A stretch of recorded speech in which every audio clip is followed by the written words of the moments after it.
Assalamualaikum warahmatullahi wabarakatuh. Selamat pagi anak-anak ibu. Sebelum memulai pembelajaran hari ini, alangkah baiknya kita berdoa terlebih dahulu. Doa dimulai, doa selesai.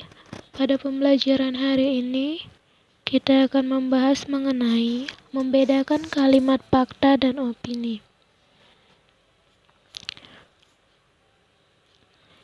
Dalam penyampaian argumen teks eksposisi, biasanya kita itu menggunakan fakta dan juga alasan-alasan yang logis. Fakta-fakta di sini disajikan dalam kalimat fakta, sedangkan alasan disajikan di dalam kalimat opini.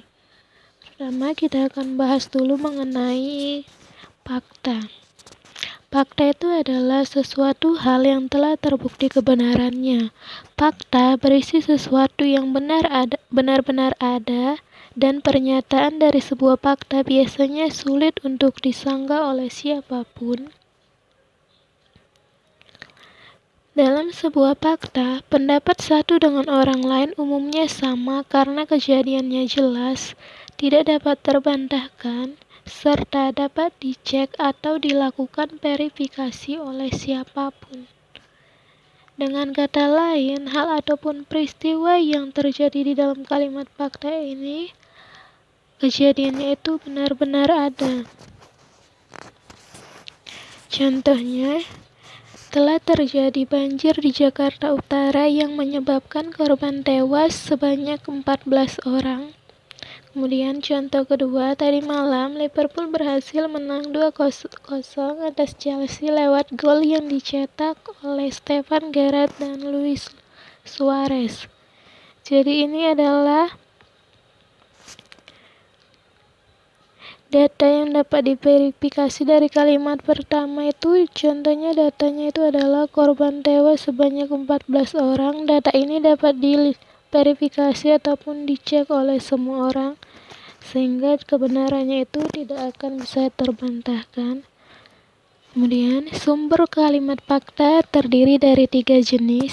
Pertama, fakta yang diperoleh dari peristiwa nyata, seperti contoh pada kalimat fakta pertama ini faktanya diperoleh dari peristiwa nyata. Selanjutnya, fakta yang diperoleh dari hasil riset.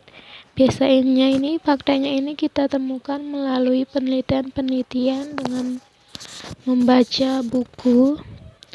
Selanjutnya, fakta yang diperoleh dari pendapat seseorang berdasarkan suatu peristiwa ataupun pengamatan.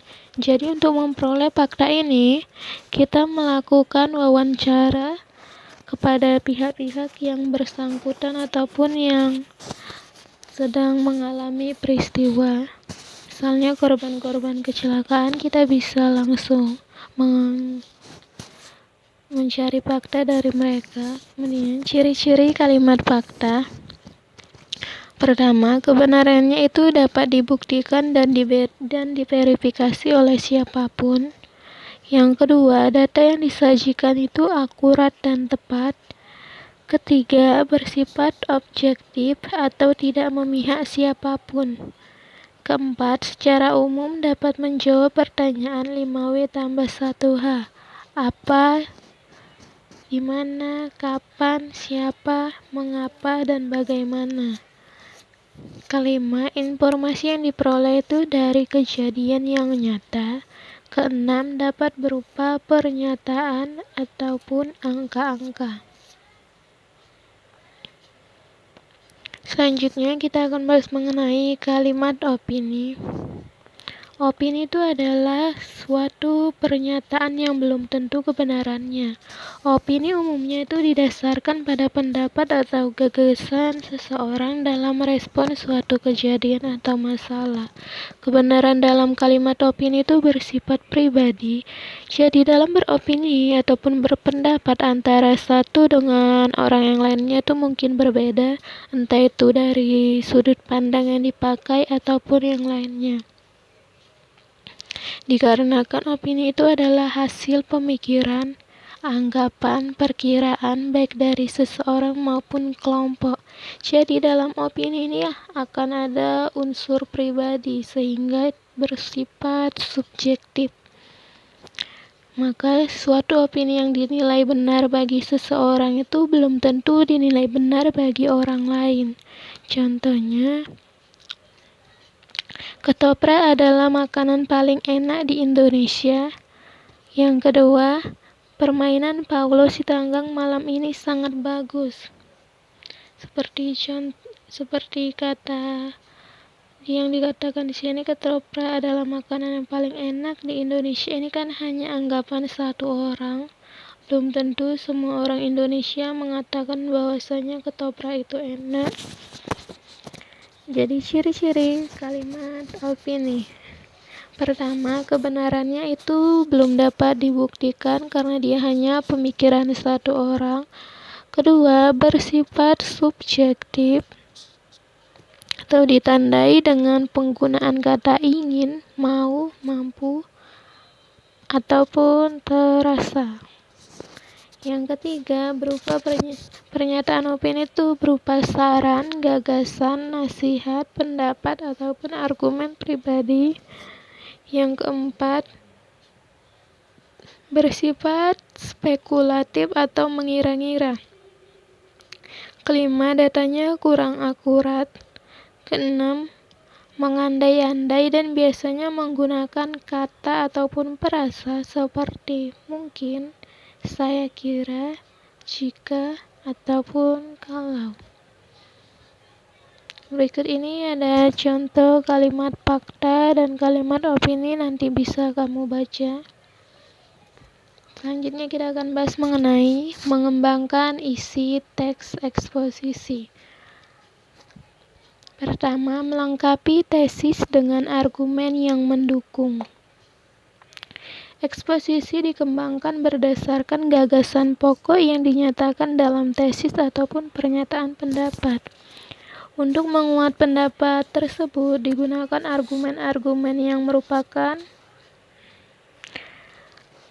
gagasan penjelas. Tesis itu adalah pokok yang dikembangkan menjadi sebuah paragraf yang utuh dengan menambahkan gagasan-gagasan penjelas berupa argumen. Pertama, menyajikan gagasan ke dalam teks eksposisi. Pertama, menentukan gagasan pokok dan gagasan penjelas dalam teks eksposisi.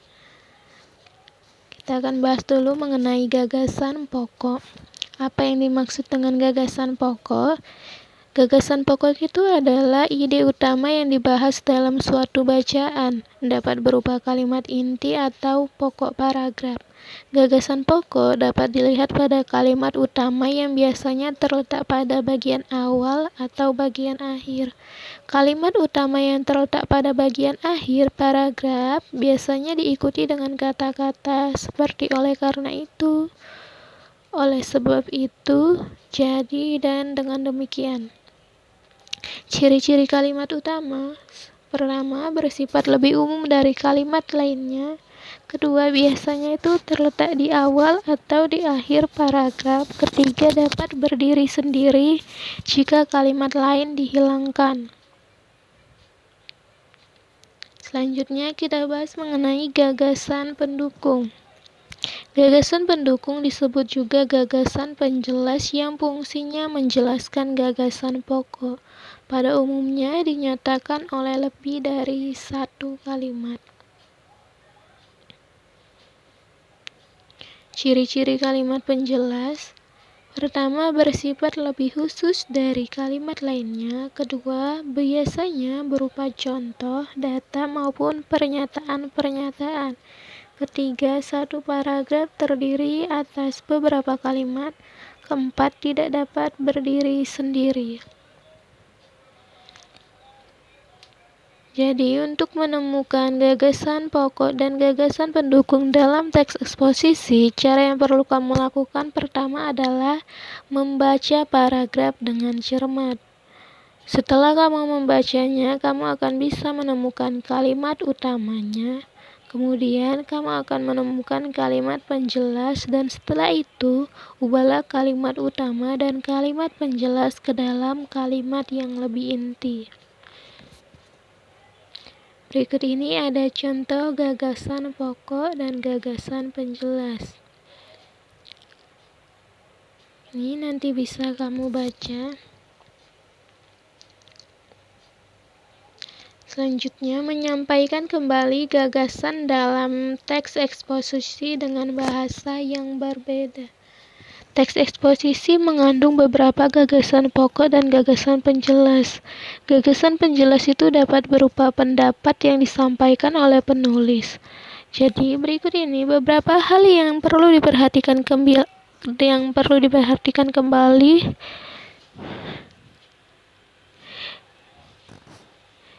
dalam menyampaikan gagasan dalam teks eksposisi. Pertama, membaca teks secara keseluruhan. Kedua, menelaah teks eksposisi dengan cermat. Ketiga, menulis kembali teks tersebut dengan menggunakan bahasa sendiri. Berikut ini ada penyampaian teks eksposisi dalam bahasa eksposisi. Kemudian yang kedua ini ada penyampaian dengan bahasa yang berbeda. Nanti bisa kamu baca secara langsung. Sekianlah pembelajaran kita hari ini. Jika ada yang ingin kamu tanyakan, bisa ditanyakan melalui WhatsApp secara pribadi. Dan berikut ini ada tugas individu yang harus dikerjakan. Ini dikerjakan dalam buku latihannya.